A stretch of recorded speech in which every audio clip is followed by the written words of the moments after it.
Hello student, आज हम लोग देखते हैं एयर पोल्यूशन किसे कहते हैं, है ना। एयर पोल्यूशन, एयर क्या होता है? Air is the important component of the earth, है ना। एयर जो है अर्थ का इम्पॉर्टेंट कंपोनेंट होता है। जो प्लांट्स हैं और एनिमल हैं अर्थ के, उनके लिए भी एयर की जो प्रेजेंस है वो ज़रूरी होती है ना। और फिर अगर एयर में कोई चेंजेस होता है तो वो बहुत ही हार्मफुल होता है या हानिकारक होता है ना। एटमॉस्फेयर में कुछ जो डैमेज होता है ना, तो उसके कारण भी क्या होता है, प्लांट और एनिमल दोनों की हेल्थ पर इसका असर जो है वो देखने को मिलता है ना। अगर कुछ एटमॉस्फेयर में कुछ ऐसे चेंजेस होते हैं जो पौधों और जंतु दोनों के लिए हार्मफुल होते हैं, है ना। तो यहाँ पर हम इसका डेफिनेशन ऐसे याद कर सकते हैं, the undesirable changes in the air that cause harmful effect on main domestic species and natural resources is called air pollution, है ना। कि कुछ ऐसे अनडिज़ायरेबल चेंजेस होते हैं एयर में, है ना, जिसके कारण एक हानिकारक या हार्मफुल इफ़ेक्ट होता है जंतुओं में, इंसानों में, है ना, और उनकी स्पीसीज़ में। प्राकृतिक वातावरण में कुछ चेंजेस होता है, उसे हम क्या बोलते हैं? एयर पोल्यूशन कहते हैं, है ना। यहाँ पर क्या होता है बच्चों? The substance that which are causing air pollution, है ना। ऐसे सब्सटेंस जिसके कारण एयर पोल्यूशन होता है उसे हम बोलते हैं एयर पॉल्यूटेंट्स, ठीक है, एयर पॉल्यूटेंट्स, है ना। तो जो एयर पॉल्यूटेंट्स हैं ये दो प्रकार के होते हैं जिसके कारण वायु प्रदूषण जो है वो होता है। ये दो प्रकार के होते हैं, primary air pollutants and secondary air pollutants, है ना। प्राइमरी और सेकेंडरी याद रखिएगा, ठीक है। द पॉइजनस गैसेस और सब्सटेंस विच कॉज पॉल्यूशन, है ना।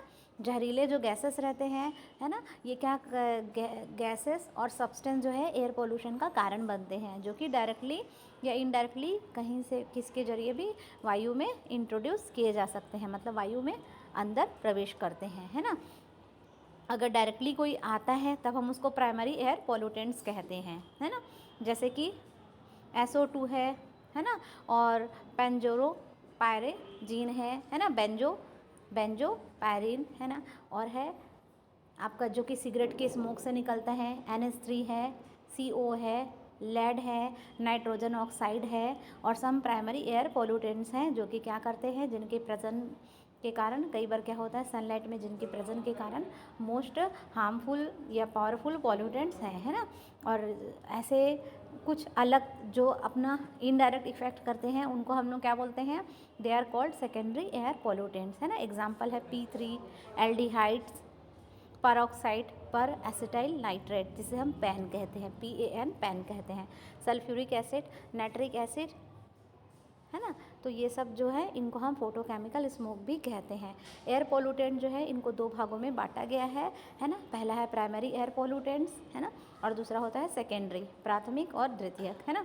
एयर पोल्यूटेंट जो है वो सॉलिड, लिक्विड और गैस फॉर्म में भी, ये मिश्रण के फॉर्म में भी पाया जा सकता है। प्राइमरी पोल्यूटेंट्स का एग्जाम्पल हम लोग पढ़ेंगे। प्राइमरी पोल्यूटेंट्स में आ जाएगा this substance that are emitted from identifiable sources, resources जो है ना, सोर्स से ये आता है, तब हम इसको क्या बोलते हैं? प्राइमरी पोल्यूटेंट्स, है ना। और यहाँ जिसका एग्जांपल हम लिख सकते हैं, सल्फ़र कंपाउंड्स हैं, है ना, कार्बन कंपाउंड्स हैं, इनको याद कर लेना, सल्फ़र कार्बन के कंपाउंड, है ना, हैलोजन कंपाउंड्स हैं, नाइट्रोजन के कंपाउंड्स हैं, है ना, हाइड्रोकार्बन कंपाउंड्स है ना, और मेटा एल्यूरोलॉजिकल प्रोसेस के कारण रिलीज होने वाले कंपाउंड हैं, जो कि लेड है, निकिल है, BE बेरिलियम, क्रोमियम और आर्सेनिक, वेनेडियम आदि हार्मफुल प्रोडक्ट हैं जो कि प्राइमरी पोल्यूटेंट्स की कैटेगरी में आते हैं। सेकेंडरी पोल्यूटेंट्स में आ जाएगा this form in the atmosphere due to chemical interaction, है ना।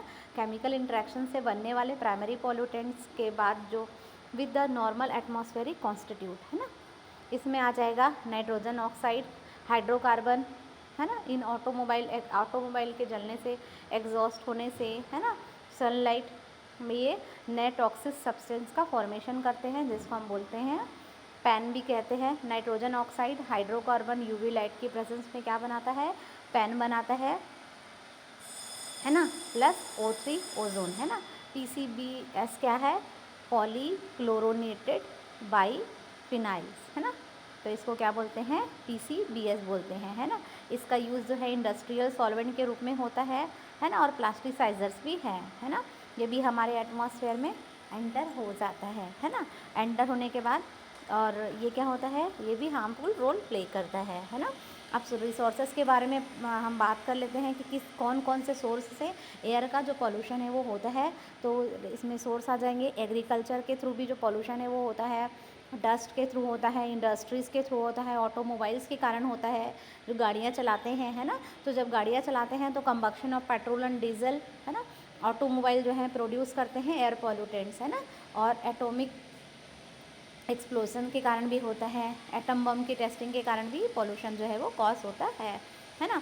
और इकोलॉजिकल इफेक्ट हम देखेंगे अगर एयर पॉल्यूशन का, तो वो क्या हो सकता है, when the air is polluted with poisonous gases, अगर पॉइजनस गैसेस के कारण प्रदूषण हो रहा है तो डेथ भी हो सकती है ना। और जैसे कि भोपाल गैस के बारे में तो आपने सुना ही होगा, है ना।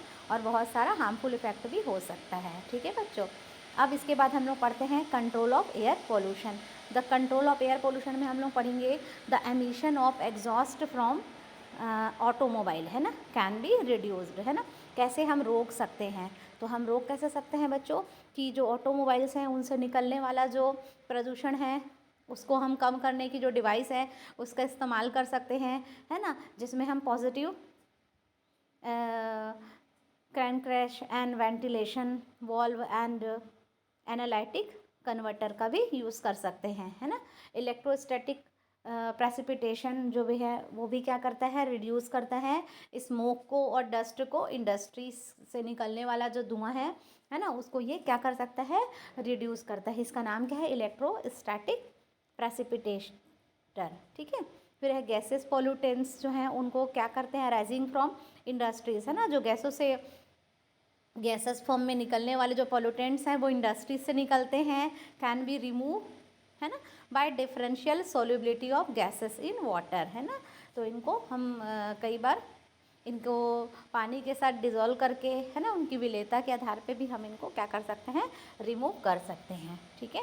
और कि फोर्थ में पढ़ेंगे हम लोग, a fine spray of water in the device called scrubber can be separate most pollutants from the emitted exhaust, है ना। स्क्रबर का यूज़ करके भी हम पोल्यूशन को कम कर सकते हैं। एयर पोल्यूशन की बात हो रही है, कुछ जो गैसेस हैं, फिफ्थ पॉइंट हम लोग पढ़ रहे हैं बच्चों, certain gases can be remove by filtration और एब्जॉर्बिंग यूजिंग एक्टिवेटेड कार्बन, है ना। Certain gases can be made chemically insert by chemical conversion.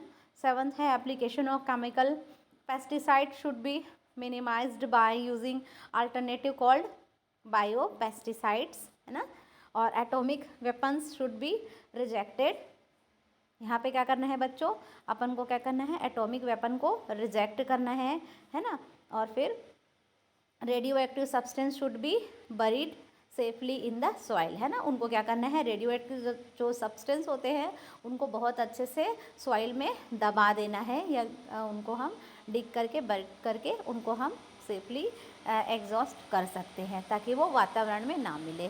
के बच्चों अच्छे से पढ़ाई करिए, मैंने हिंदी और इंग्लिश दोनों में आपके कंटेंट डाले हुए हैं, लेक्चर वीडियोस अच्छे से सुनिए और अच्छे से पढ़ाई करिए, अपना कॉन्फिडेंस बिल्कुल हमेशा बना कर रखिए। ऑल द बेस्ट बच्चों।